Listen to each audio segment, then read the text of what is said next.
किशोरवयीन गट म्हणजेच टीनेजर्स म्हणजेच 13 ते 19 हा वयोगट हा आपल्या आयुष्यातला एक महत्त्वाचा टप्पा असतो. या वयामध्ये आपल्याला शारीरिक, मानसिक अनेक बदल होत असतात. त्याचबरोबर आपल्या खाण्यापिण्याच्या आवडी-निवडी बदलत असतात. काहीतरी चटपटीत, चमचमीत, फास्ट फूड असं काहीतरी खावंसं वाटत असतं. हे जरी असलं तरी देखील या वयामध्ये आपल्या आहारातून पोषण व्यवस्थित मिळतं आहे की नाही हे लक्ष देणं देखील तितकंच महत्त्वाचं आहे.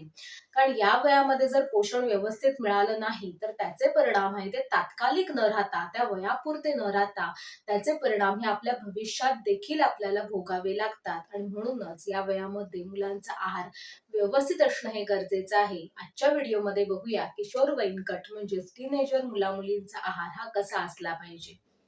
नमस्कार, मी डॉक्टर स्वप्ना. मी तुमचं सगळ्यांचं स्वागत करते आपलं YouTube channel healthy living with doctor स्वप्नामध्ये. जर तुम्हाला आहार, आरोग्य आणि आयुर्वेद या विषयासंदर्भातले माहितीपूर्ण व्हिडिओ बघायला आवडत असतील आणि अजूनही तुम्ही चॅनलला सबस्क्राईब केलं नसेल, तर नक्की सबस्क्राईब करा. बेल आयकॉन दाबा म्हणजे मी व्हिडिओ अपलोड केला की त्याचं नोटिफिकेशन तुम्हालाही मिळत राहील.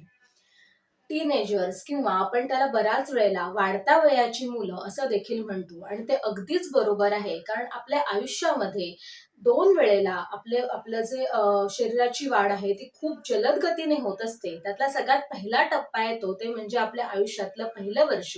म्हणजे आपण लहान बाळ असल्यापासून ते आपण 1 वर्षाचे होईपर्यंत आपली वाढ ही खूप जलद गतीने होत असते. ग्रोथ रेट खूप जास्त असतो. आणि दुसरा टप्पा येतो तो म्हणजे टीनेजमध्ये म्हणजेच 13 ते 19 हा जो वयोगट आहे, या वयामध्ये आपला सेकंड ग्रोथ स्पर्ट येतो. म्हणजेच आपला ग्रोथ रेट आहे तो खूप जास्त असतो. आपल्या शरीराची वाढ ही खूप जलद गतीने होत असते. आणि म्हणूनच या वयामध्ये आपला आहार आहे तो सकस असणं हा खूप गरजेचा आहे. या वयातले हे जे बदल आहेत ते मुख्यतः आपल्याला 4 टप्प्यामध्ये दिसतात. पहिला टप्पा आहे तो म्हणजे शारीरिक. शारीरिक बदल आहेत ते आपल्याला जास्त करून दिसतात. सगळ्यात पहिला जो आपल्याला जास्त जाणवतो तो म्हणजे उंची वाढायला लागते. मुलांची किंवा मुलींची उंची या वयामध्ये वाढायला लागते. दुसरा त्या शारीरिक बदलामध्ये एक दिसतो तो म्हणजे शरीराची ठेवण. मुलींमध्ये जास्त करून शरीराची गोलाई वाढायला लागते. मुलींमध्ये या वयामध्ये फॅट मास जास्त वाढायला लागतं. म्हणजे चरबी शरीराच्या विशिष्ट ठिकाणी चरबी साठायला लागते, जी मुलींसाठी गरजेची असते, आवश्यक असते. मुलांमध्ये त्या मानाने फॅट मासपेक्षा मसल मास या वयामध्ये जास्त वाढायला लागतं. दुसरा बदल घडतो तो म्हणजे रिप्रोडक्टिव्ह सिस्टीममध्ये. या वयामध्ये आपली रिप्रोडक्टिव्ह सिस्टीम आहे ती मॅच्युअर व्हायला लागते. सेकंडरी सेक्शुअल कॅरेक्टर्स दिसायला लागतात. म्हणजे मुलांमध्ये दाढी, मिशा दिसायला लागतात. मुलांचा आवाज बदलायला लागतो. मुलींमध्ये देखील आपल्याला अनेक बदल या वयामध्ये दिसून येतात. पाळी सुरू होण्याच्या अगोदरचे जे बदल असतात ते दिसून येतात. पाळी हळूहळू सुरू व्हायला लागते. हे बदल आपल्याला या वयामध्ये दिसून येतात. तिसरा टप्पा येतो तो म्हणजे बौद्धिक. या वयामध्ये आपली बौद्धिक वाढ देखील वेगाने होत असते. आणि चौथा आणि जो महत्वाचा बदल आहे तो म्हणजे भावनिक किंवा मानसिक. या वयामध्ये शारीरिक बदलाबरोबर भावनिक आणि मानसिक बदल देखील वेगाने आणि महत्वाचे होत असतात. आपल्या मेंदूमधला बिहेवियर आणि इमोशनल रेग्युलेशनचं जे सेंटर आहे किंवा जो एरिया आहे तो या वयामध्ये डेव्हलप होत असतो. त्याची डेव्हलपमेंट होत असते. आणि म्हणूनच या वयामध्ये मुलांमध्ये किंवा मुलींमध्ये भावनिक किंवा मानसिक बदल हे वेगाने होत असतात. बऱ्याच वेळा त्यांच्या आवडी-निवडी बदलतात. एखादा रंग पहिल्यांदा आवडत असेल तो आवडेनासा होतो किंवा एखादी खाण्याची गोष्ट जी पहिल्यांदा खूप आवडत नसेल पण अचानकच आवडायला लागते. मुलं चिडचिड करतात, मध्येच उदास होतात, मध्येच खूप एक्साइट होतात. असे बदल देखील त्यांच्यामध्ये दिसून येतात. या वयामध्ये मुलांना भावनिक जवळीक हे देखील तितकीच महत्वाची असते. म्हणूनच पालकांनी त्यांचे पालक म्हणून न राहता त्यांचे मित्र किंवा मैत्रीण म्हणून त्यांच्याबरोबर जास्तीत जास्त संवाद कसा साधता येईल हे तितकं महत्वाचं आहे. कारण या वयामध्ये जे बदल होतात त्या वयामध्ये त्यांना भावनिक सुरक्षितता, भावनिक जवळीक याची देखील तितकीच गरज असते. ह्या 4ही टप्प्यांमध्ये होणारे जे बदल आहेत, या बदलांमुळे त्यांचं पोषण देखील तितकंच महत्वाचं आहे. ते देखील व्यवस्थित व्हायला पाहिजे. मग बघूयात आहारामध्ये कुठले घटक आहेत ते आपण समाविष्ट केले पाहिजेत. या वयामध्ये बॉडी ग्रोथ खूप जास्त होत असते, मसल मास वाढत असतो, मुलींमध्ये पाळी सुरू झालेली असते, दर महिन्याला ब्लड लॉस होत असतो. या सगळ्यामुळेच लोह आणि फॉलिक ऍसिड याची खूप गरज असते. मुलींना लोहाची किंवा फॉलिक ऍसिडची गरज ही मुलांपेक्षा अधिक जास्त असते. त्यामुळे त्याकडे लक्ष हे जास्त दिलं गेलं पाहिजे. मग लोहाचं किंवा फॉलिक ॲसिड हे आहारातून आपण कसं मिळवणार? जर हिरव्या पालेभाज्या आहेत, त्याचं आहारामध्ये प्रमाण वाढवणं हे गरजेचं आहे. ड्रायफ्रुट्स आहेत, त्याच्यामध्ये खजूर आहे, अंजीर आहे. ते दिवसभरामध्ये 1 किंवा 2 खजूर किंवा अंजीर त्यांच्या पोटामध्ये जातील हे बघायला पाहिजे. ज्या तैलबिया आहेत, म्हणजे जसं की सूर्यफुलाच्या बिया, भोपळ्याच्या बिया, हे दिसायला जरी छोट्या असल्या, तरी त्याचं पोषण मूल्य जास्त असतं. त्या पोटामध्ये कशा जातील हे बघितलं गेलं पाहिजे. जर तुम्ही नॉन खात असाल, तर चिकन किंवा मटण याचं सूप आहे ते आपण घेऊ शकतो. या सगळ्यामधून आपण लोह आणि फॉलिक ॲसिड याचं प्रमाण आहारामध्ये व्यवस्थित राहील हे बघणं हे गरजेचं आहे. आपण जर बघितलं तर आपले आजी-आजोबा, पणजोबा आजही शेतामध्ये काम करताना आपल्याला दिसून येतात. त्या मानाने त्यांच्या तक्रारी ह्या कमी आहेत. कारण त्यांच्या तरुण वयामध्ये ते जास्तीत जास्त घरचं अन्न खायचे. जंक फूड, फास्ट फूड हे ऑप्शन्स त्यांना कमी होते. मैदानी खेळ हे ते जास्तीत जास्त खेळताना आपल्याला खेळत होते असं आपल्याला लक्षात येईल. म्हणजेच या वयामध्ये तुमचा कॅल्शियमचा इंटेक व्यवस्थित असेल तरच तुमच्या हाडांची बळकटी आहे ती उतार वयामध्ये चांगली राहते. स्त्रियांमध्ये देखील मेनोपॉज नंतर म्हणजे रजोनिवृत्तीनंतर जे होणारे त्रास आहेत ते तुलनेने कमी होतात. म्हणूनच मुलांमध्ये तसेच मुलींमध्ये देखील या वयामध्ये कॅल्शियमचा इंटेक व्यवस्थित असणं हे खूप गरजेचं आहे. कारण या वयामध्ये आपल्या हाडांची वाढ आहे ती खूप जास्त वेगाने होत असते. आपलं जे बोन मास आहे ते डबल होत असतं. म्हणूनच कॅल्शियमचं इंटेक व्यवस्थित असणं हा खूप गरजेचं आहे. बऱ्याच वेळेला मुला-मुलींना दूध प्यायला आवडत नाही, तर दुधाव्यतिरिक्त तुम्ही कॅल्शियम कशा-कशामधून घेऊ शकता याचा व्हिडिओ मी अगोदरच अपलोड केलेला आहे. त्याची लिंक डिस्क्रिप्शन बॉक्समध्ये आहे. तो तुम्ही नक्की बघून घ्या. आणि मुलांना जर दूध आवडत असेल, तर तुम्ही दुधाचे जे सगळे पदार्थ आहेत ते त्यांच्या आहारामध्ये समाविष्ट करू शकता, जेणेकरून त्यांचा कॅल्शियमचा इंटेक आहे तो व्यवस्थित राहील. फॅट म्हणजे चरबी का? तर नाही. या ठिकाणी फॅट म्हणजे गुड फॅट्स तुमच्या आहारामध्ये असले पाहिजेत. हे गुड फॅट्स काय आहेत? तर ड्रायफ्रुट्स आहेत, तूप आहे, याचा समावेश आहारामध्ये आवर्जून केला गेला पाहिजे. या वयामध्ये जर बघितलं तर मुलगा असो किंवा मुलगी असो, विशेष करून ते कसे दिसतात याकडे त्यांचं जास्त लक्ष असतं. पण आपले केस आणि आपली स्किन ही चांगली राहण्यासाठी ओमेगा 3 फॅटी ॲसिड्स हे आहारामध्ये असणं गरजेचं आहे. ते जर तुम्ही आहारामध्ये व्यवस्थित घेत असाल, तर तुमचे केस आणि तुमची अ, त्वचा आहे ती आपसुकच छान होईल, सुंदर होईल. मग हे ओमेगा 3 फॅटी ॲसिड्स आपल्याला कशातून मिळतात? तर फ्लॅक्स सीड्स म्हणजे अळशी. मग अळशीची तुम्ही चटणी खाऊ शकता. अळशीच्या बिया आहेत त्या भाजून 1 चमचा खाऊ शकता.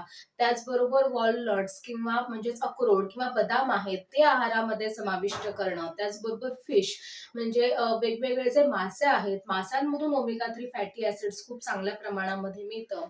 तर याचा आहारामध्ये आवर्जून समावेश असला पाहिजे, की ज्यामुळे तुमचे जे स्किन, हेअर आहे ते तुमच्या छान राहतील आणि पुढील आयुष्यामध्ये देखील तुम्हाला त्याचा फायदा होईल.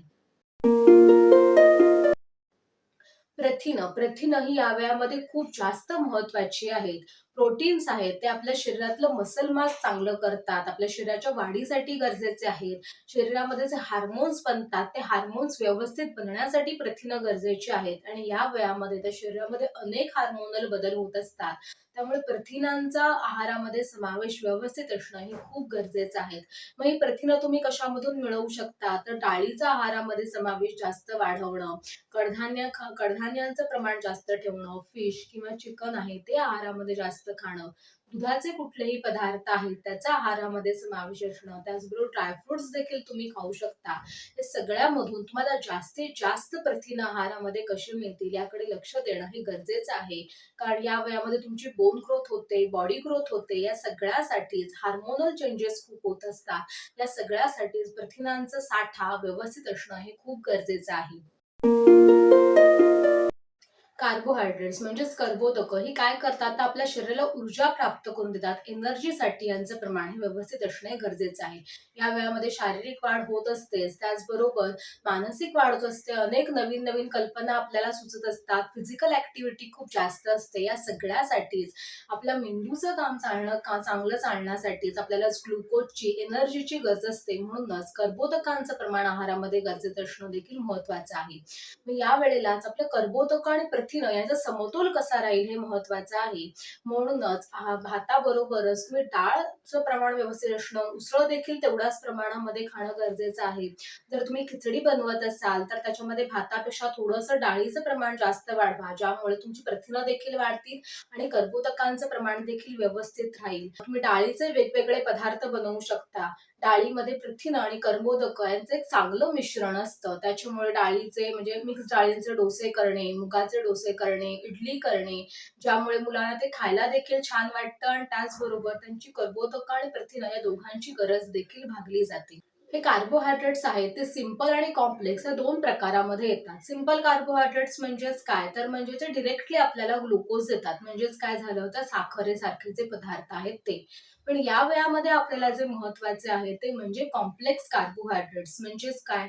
तर त्याच्यामध्ये कार्बोहायड्रेट्स बरोबर फायबरचं प्रमाण देखील तितकंच आहे. म्हणजेच कुठले-कुठले येतात तर सगळे धान्य वर्ग आहे.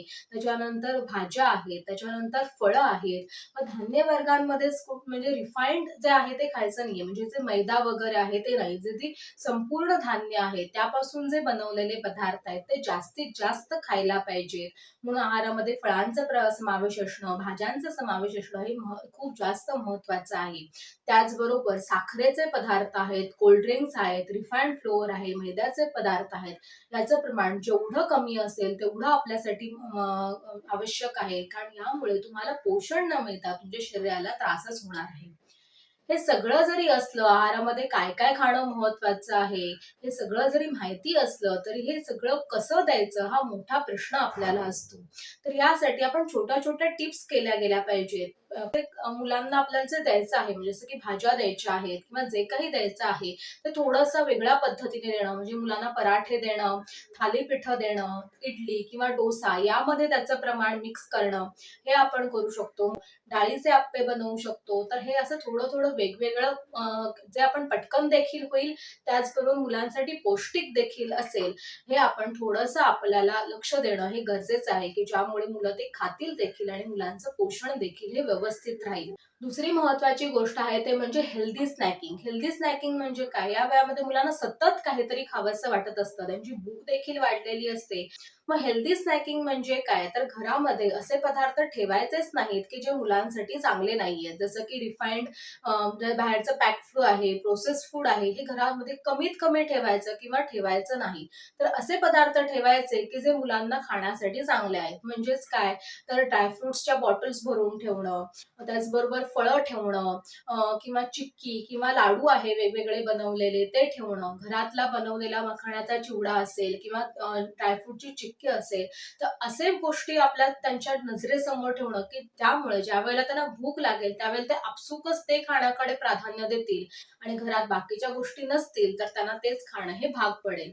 म्हणूनच कमीत कमी पॅक्ड फूड किंवा प्रोसेस्ड फूड हे घरामध्ये ठेवणं आणि बाकीच्या ज्या गोष्टी आहेत, चणे शेंगदाणे आहेत, ड्रायफ्रुट्स आहेत, चिक्की आहे, लाडू आहे, फळं आहेत, हे मुलं विशेष खातील याकडे लक्ष दिलं गेलं पाहिजे. त्यामुळे आपसुकच त्यांचं पोषण हे व्यवस्थित होतं आणि हेल्दी स्नॅकिंग हे आपण करू शकतो. मुलांना आहारातून जास्तीत जास्त पोषण कसं मिळेल, त्याचबरोबर त्यांच्यावर भावनिक जवळीक साधणं हे देखील तितकंच महत्वाचं आहे.